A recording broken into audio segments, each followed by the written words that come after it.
오늘 말씀은 사도행전 27장 1절에서 3절까지입니다. 우리가 배를 타고 이달리아에 가기로 작정되매 바울과 다른 제수 몇 사람을 아고스도대의 백부장 율리오란 사람에게 맡기니 아시아 해변 각처로 가려 하는 아드라무떼노 배에 우리가 올라 항해할세 마게도냐의 데살로니가 사람 아리스다고도 함께하니라. 이튿날 시도네 뵈니 율리오가 바울을 친절히 대하여 친구들에게 가서 대접받기를 허락하더니. 아멘. 오늘이 사도행전 42번째 설교입니다.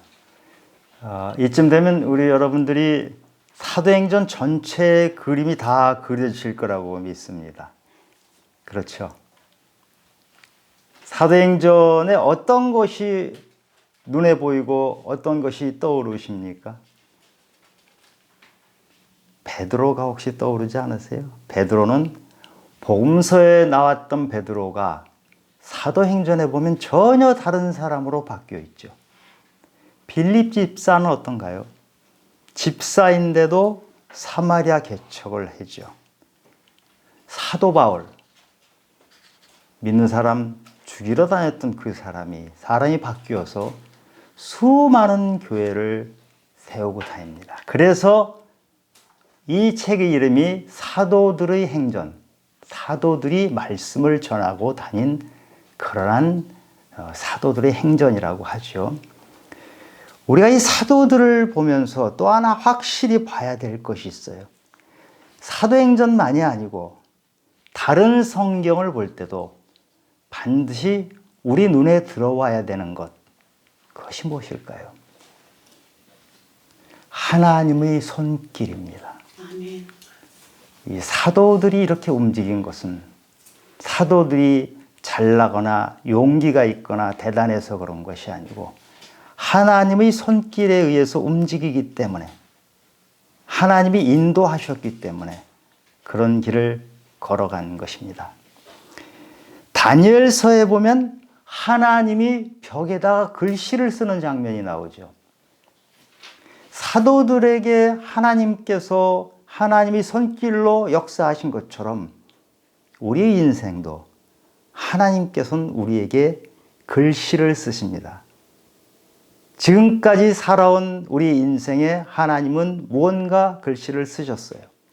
앞으로 살아갈 그 인생에도 우리 인생의 페이지마다 하나님은 글씨를 쓰십니다. 그래서 그거를 그리스도의 편지라고 합니다. 여러분은 그리스도의 편지가 어떤 내용이 들어있을지, 우리 인생은 과연 페이지마다 어떤 하나님의 글이 실려 있을지를 생각해 보시는 시간이 되기 바랍니다. 창세기에 보면은 인생이 꼬여도 그렇게 꼬일 수 없는 한 사람이 인생의 역전이 돼서 상상할 수 없는 자리에 올라간 사람이 있습니다. 그는 17살 때 형들이 노예로 팔아넘깁니다. 억울하게 감옥에 들어갑니다. 13년을 그렇게 억울하고 힘들고 고통스러운 시간을 보냈던 그 사람이 30살에 당시 세계 대제국인 이집트의 총리가 됩니다. 누구죠? 요셉이죠. 요셉은 히브리인입니다. 히브리란 말은 강 건너왔다는 것이에요. 강 건너온 사람은 천하디 천한 족속이라는 뜻이에요. 그 히브리인 출신 청년이 30살에 세계의 대국가인 이집트의 총리가 된다는 것은 상상조차 할 수 없는 일이에요. 인간의 그림으로서는 그려지지 않는 그림을 하나님이 그리신 거예요. 그래서 요셉이 이집트 총리가 되었는데 그때 그 지방, 그 근처에 곡식이 없어서 요셉을 팔아넘겼던, 노예로 팔아넘겼던 형들이 이집트로 곡식을 구하러 와서 요셉을 만납니다. 그 자기들이 팔아넘겼던 요셉이 총리가 됐다는 것을 알고 요셉 앞에서 벌벌 떱니다. 생명이 경각에 달려있는 것이죠. 막강한 총리의 권한이면 형들은 전부 목숨을 다 잃을 수가 있는 상황입니다. 그때 요셉이 형님들에게 말을 합니다. 창세기 45장에 나오죠. 당신들이 나를 이곳에 팔았다고 해서 근심하지 마소서, 한탄하지 마소서. 하나님이 생명을 구원하시려고 나를 당신들보다 먼저 보내셨나이다. 하나님이 큰 구원으로 당신들의 생명을 보존하고 당신들의 후손을 세상에 두시려고 나를 당신들보다 먼저 보내셨나니 그런즉 나를 이리로 보낸 이는 당신들이 아니요 하나님이시라. 형들이 나를 노예로 판 것 같지만 형님들이 손을 빌려서 하나님이 역사하신 것이다. 형들이 한 모든 일의 뒤에는 하나님이 계셨다. 요셉은 그렇게 인생을 산 사람이었어요. 그래서 요셉은 말을 할 때 내가란 표현을 하지 않고 하나님께서 함께 하시니 이런 표현을 하면서 살았던 것이죠. 그는 자신이 움직인 모든 곳곳마다 하나님의 손길이 있다는 것을 깨달으면서 그렇게 은혜롭게 살았던 사람입니다. 오늘 본문은 사도 바울이 로마를 향해서 항해를 시작하는 장면이 나옵니다. 예수 믿는 사람 죽이러 다녔던 바울이 다메섹에서 부활하신 예수님을 만나고 나서 완전히 다른 사람으로 바뀝니다. 그는 세계 곳곳을 다니면서 전도를 합니다. 그가 처음에는 아시아를 향해서 가서 아시아에서 전도를 합니다. 그는 아시아를 전도하는 것이 자기 사명이라고 생각했어요. 그런데 하나님은 강권적으로 그를 유럽까지 가도록 하십니다. 바울은 아시아를 지나서 유럽까지 사역이 넓혀졌습니다. 그런데 어느 순간 그는 로마를 향한 꿈을 가지기 시작했어요. 내가 로마를 가겠다 하는 생각을 했어요. 그러나 로마까지 가는 길은 너무너무 먼 길이고 가는 것이 쉽지가 않습니다. 그래서 바울이 3차 여행을 할 때, 바울은 1차, 2차, 3차 세계 전도 여행을 하죠. 3차 전도 여행을 할 때 고린도에서 로마에 편지를 띄웁니다. 그것이 로마서예요. 그 로마서에 보면, 로마서 1장 13절에 보면, 형제들아, 로마에 있는 형제들아, 내가 여러 번 너희에게 가고자 한 것을 너희가 모르기를 원하지 아니하노니 이는 너희 중에서도 다른 이방인 중에서와 같이 열매를 맺게 함이로되 지금까지 길이 막혔도다. 바울이 로마에 정말 가고 싶어요. 그런데 가는 길이 막혀서 내가 지금 가보질 못했어요. 그래서 편지만 띄운 것이죠.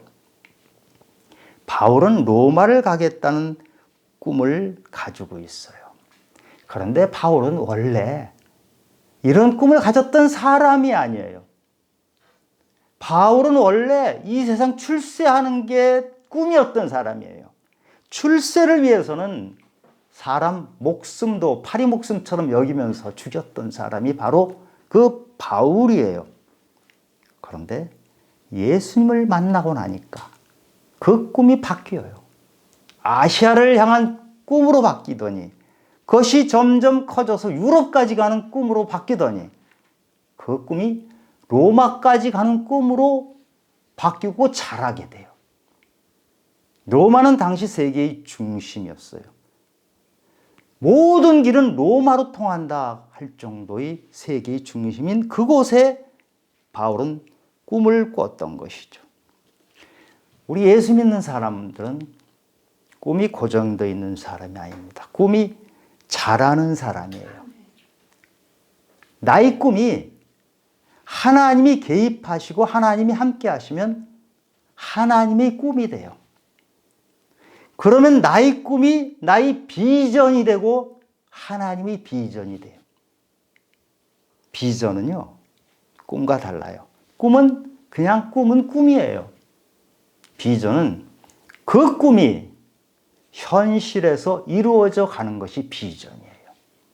다시 말씀드리면 바울과 같은 사람은 그 꿈이 자랐어요. 점점 자랐어요. 하나님이 함께 하시니까 점점 자랐고 나의 꿈이 하나님의 꿈이 되니까 그리고 하나님의 꿈이 되니까 나의 비전이 되고 그것은 내가 이루는 것이 아니고 하나님이 이루어 나가시는 꿈으로 바뀌는 것이에요.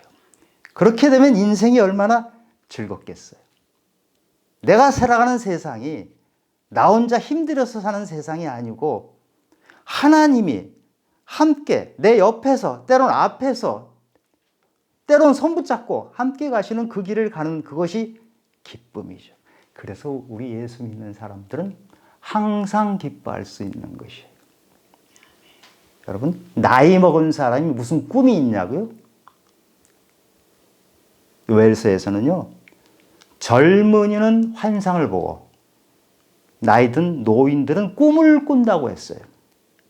우리 믿는 사람들의 특권이에요.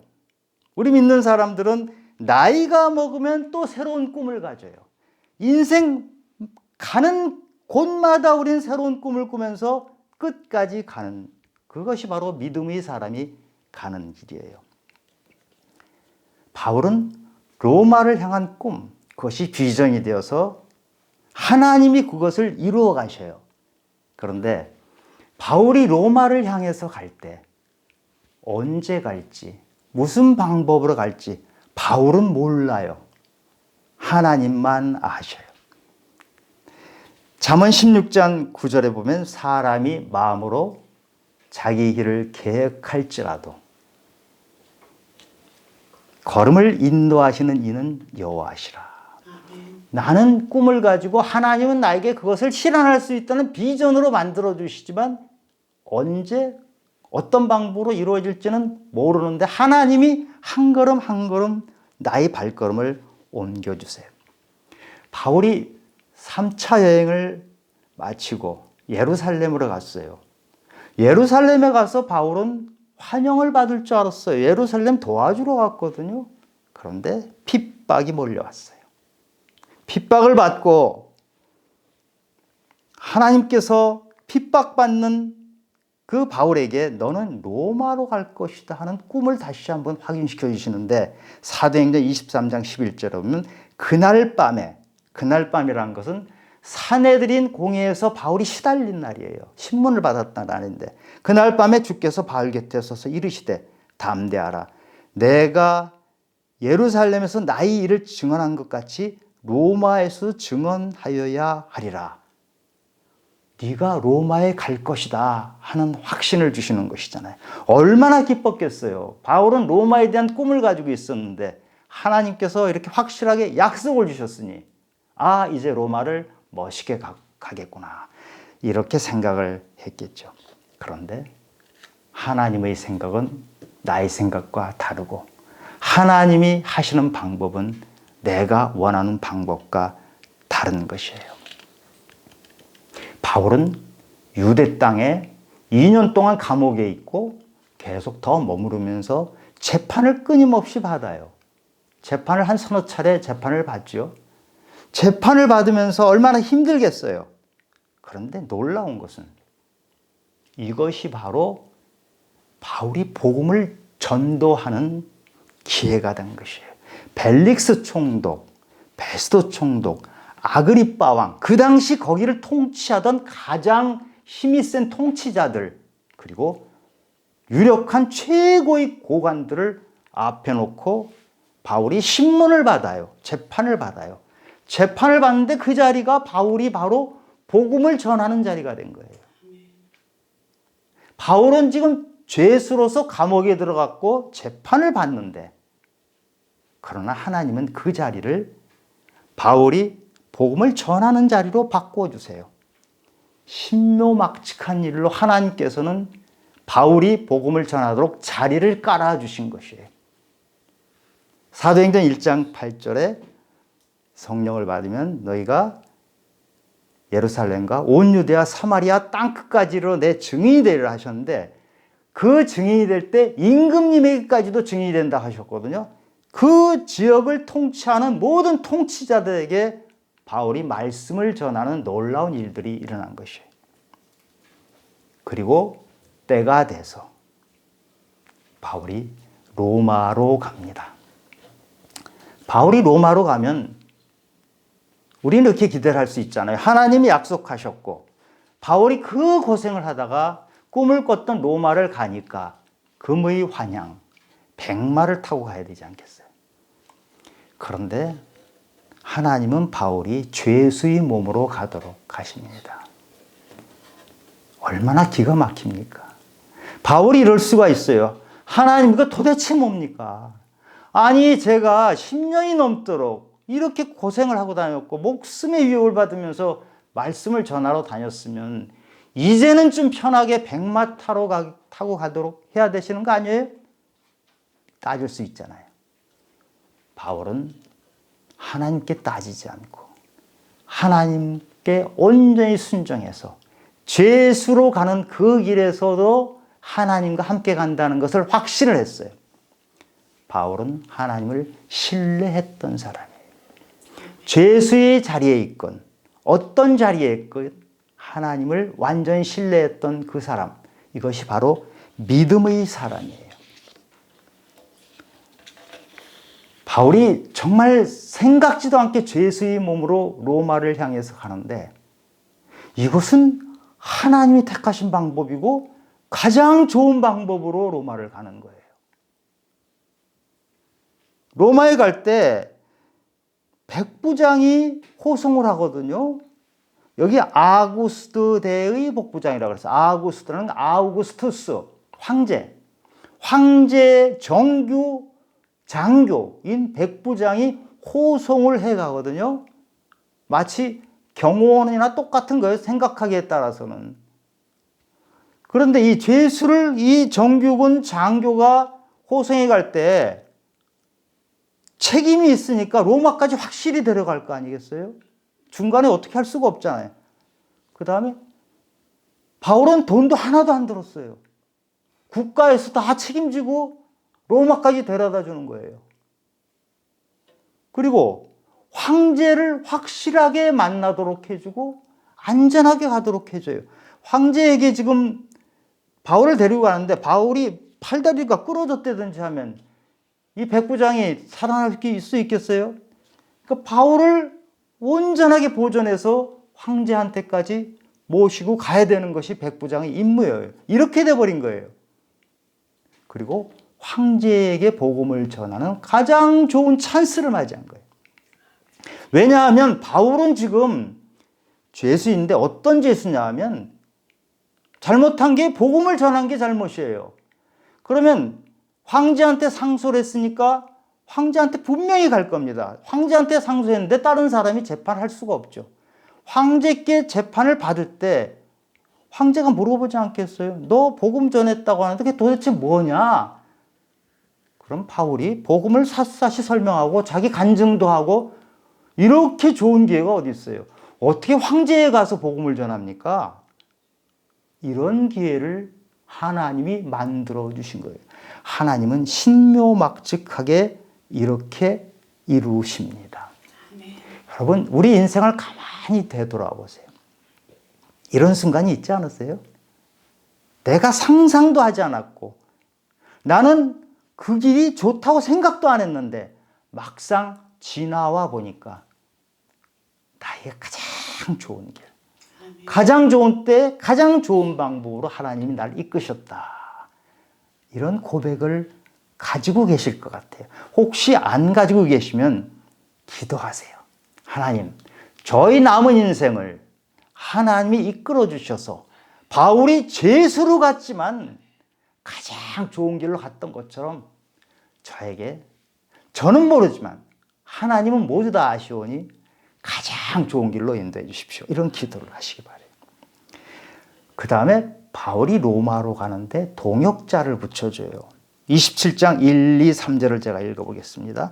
우리가 배를 타고 이달리아로 가기로 작정되며, 이달리아는 로마가 있는 그 저 전체 지방이 이탈리아죠. 지금의 이탈리아로 작정되며 바울과 다른 죄수 몇 사람을 아구스토 대의 백부장, 아우구스투스 정규군, 황제의 정규군 백부장인 율리오란 사람에게 맡기니 아시아 해변 각처로 가려는 아드라무떼노 배, 아드라무떼노는 지명이에요. 트로이 바로 밑에 있는 항구니까 이 배가 지금 아드라무떼노라는 곳을 가는 작은 배, 연안 여객성이에요. 가면서 여기저기 들리면서 가는 그런 배에 탄 거예요. 그러니까 이 배를 타고 가다가 어느 지점에서 로마로 가는 엄청나게 큰 배로 갈아타야 되죠. 그런 생각을 하고 간 것이죠. 항해할새 마게도니아의 데살로니가 사람 아리스다고도 함께하니라. 이튿날 시돈에 대니 율리오가 바울을 친절히 대하여 친구들에게 가서 대접받기를 허락하더니 이 배가 여기저기 들리면서 가는데 시돈에 됐어요. 두로와 시돈 아시죠? 그 이스라엘의 약간 북부 지역에 시돈에 됐는데 율리오라는 사람이 희한한 행동을 해요. 백부장 율리오가 바울을 친절히 대했어요. 그리고 바울의 친구들이 시로와 두돈에 있거든요. 그 동역자들이 있어요. 거기에 가서 대접받기를 허락하더니 아니 생각을 해보세요. 여러분 백부장 군인이 죄수를 가서 친구 만나고 와라. 이게 가능한 일입니까? 어떻게 이런 일이 가능하겠어요? 율리오는 바울을 유심히 보고 바울의 인격을 신뢰했던 것이에요. 바울이 여러 차례 재판을 받을 때 백부장이 현장에 있었는지 안 있었는지 알 수 없지만 재판을 받으면서 또 바울이 간증하면서 바울이 살아온 삶을 들었던 것이에요. 그리고 지금 배 타고 가서 하루가 지났는데 하루 동안 바울을 유심히 본 것이죠. 여러분 두세 시간만 같이 있으면 저 사람이 어떤 사람인지 알 수 있죠. 하루 종일 같이 있어 보니 바울은 신뢰할 만한 사람이다. 믿을 수 있는 사람이다. 그렇기 때문에 비록 죄수지만 가서 좀 만나고 오시오. 풀어준 거예요. 이거 잘못해서 죄수가 탈옥을 해버리면요. 백부장은 목숨이 날아가는 일이에요. 자기 목숨이 날아갈 정도의 일을 바울을 신뢰했기 때문에 인격을 믿었기 때문에 허락한 것이죠. 이게 그리스도인의 모습이에요. 그리스도인의 향기라고 하잖아요. 그리스도의 향기. 우리 그리스도인은 우리 인격에서 향기가 나는 사람이에요. 그래서 하나님이 우리에게 편지를 써주시잖아요. 그리스도의 편지. 우리가 그리스도의 편지가 돼서 다른 사람들에게 편지가 전달이 되잖아요. 우리가 다른 사람들에게 전달되는 우리가 그리스도의 편지인데 그 편지에는 아름다운 인격이 담겨져 있는 것이에요. 하나님은 믿음의 사람들을 그런 아름다운 인격으로, 아름다운 성품으로 고쳐주십니다. 원래 그런 사람이 아니죠. 원래는 신뢰 못 받는 사람이고 속이는 자고, 야곱이 속이는 자란 뜻이잖아요. 이스라엘로 바꿔주시는 하나님. 바울은 이런 사람이 아니에요. 출세를 위해서 사람을 죽였던 바울을 신뢰받는 사람. 죄수지만 죄수를 끌고 가는 백부장이 풀어주고 지내다 와라 할 정도로 신뢰받는 사람으로 바뀐 거예요. 우리 성도님들 저를 포함해서 이런 인격체로 바뀌면 좋겠다는 생각을 합니다. 이게 내 힘으로는 안 됩니다. 하나님이 함께 하시면 됩니다.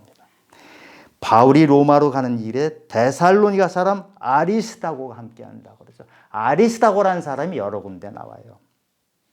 2차 전도 여행 때 데살로니가에 바울이 가서 만났던 것 같아요. 2차 여행 때 함께 했던 사람들이 사실 동역자가 많습니다. 디모데도 그때 만났고요. 누가, 이 지금 사도행전을 쓴 누가도 그렇고 아리스다고도 그렇고 2차 전도여행 때 만나가지고 이 사람들은 어디까지 바울을 함께 동역해서 가냐 하면 로마 감옥까지 장장 15년 이상 바울이 목숨을 마치는 그 시간까지 함께 했던 동역자들입니다. 바울은 가는 곳곳마다 이런 동역자들이 있었어요.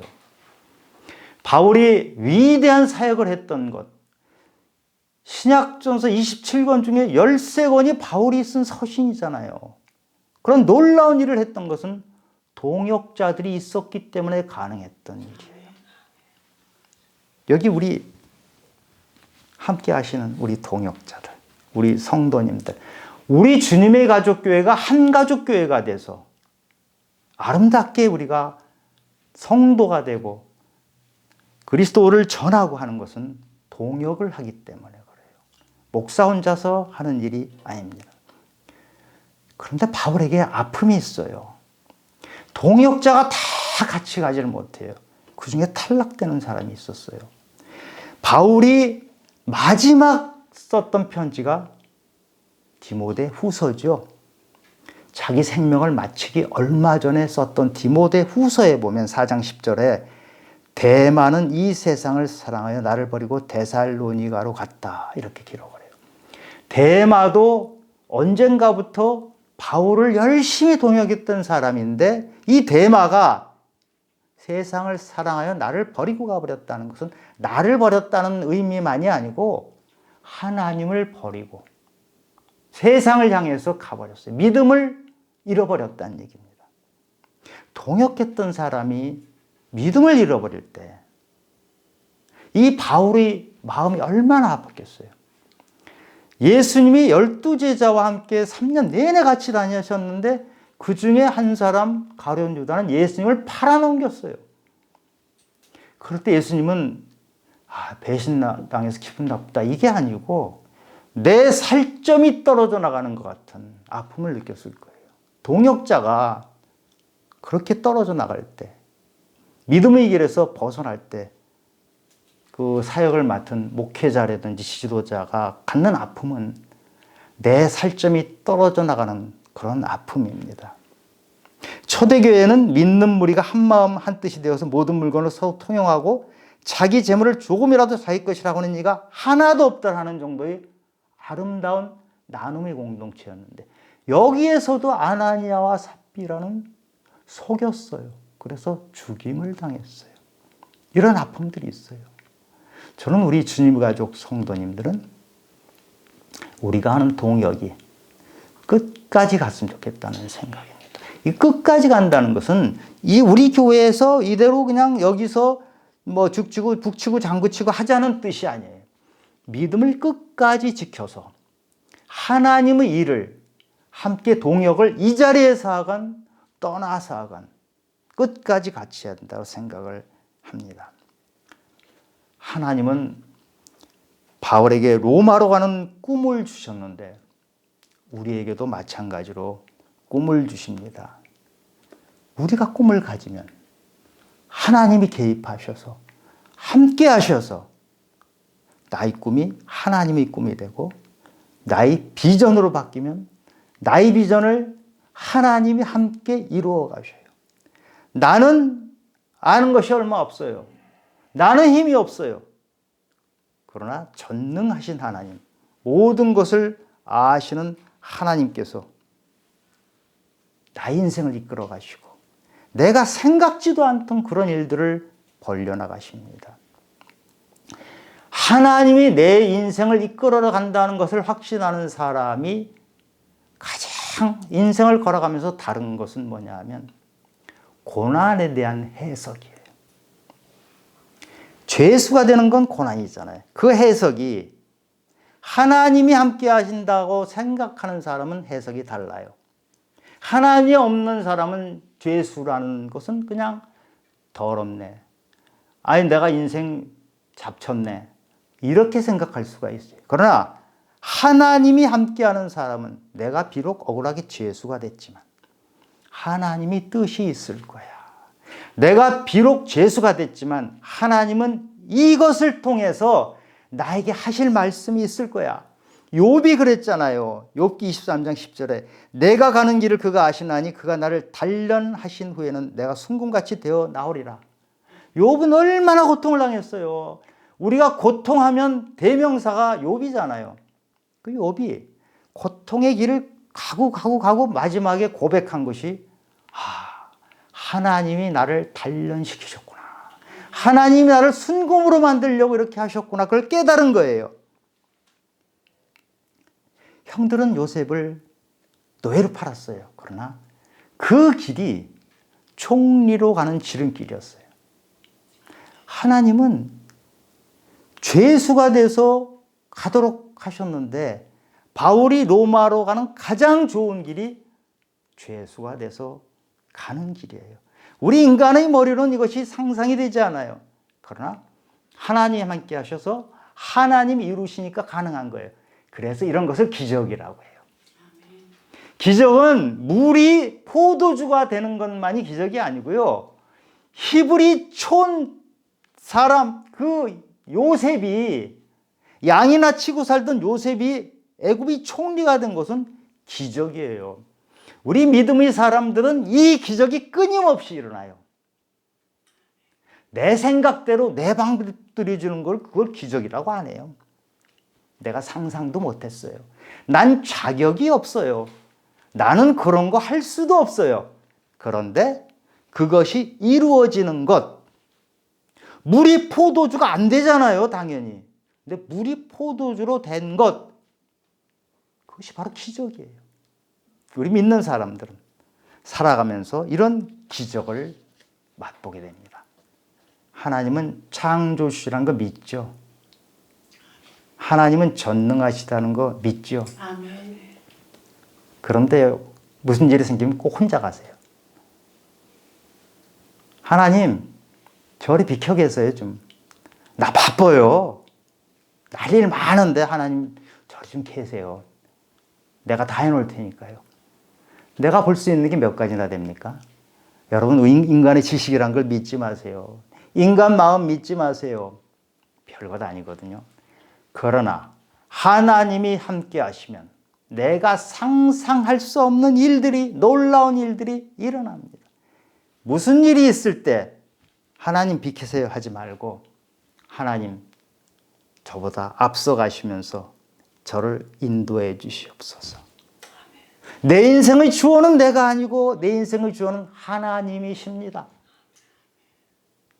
믿음의 사람은 인생의 주어가 바뀌는 사람이에요. 인생의 페이지마다 과거에는 내가 내 자서전을 썼어요. 살아서 자기의 조각을 만드는 사람도 있어요. 그런 인생이 아니라 내 인생의 페이지마다 하나님께서 글을 쓰세요. 그리고 만들어 가세요.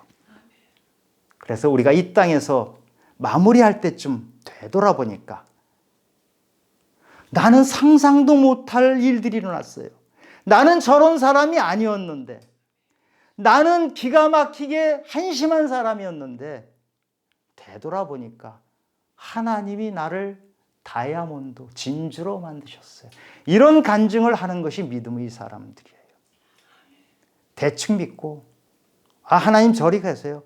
교회는 내가 열심히 다니는데 하나님은 없어. 하나님은 나와 함께 하신 적이 한 번도 없어. 그것은 교인이지 성도가 아닙니다. 저는 우리 믿음의 가족 성도들은 진정한 성도가 되시기 바랍니다.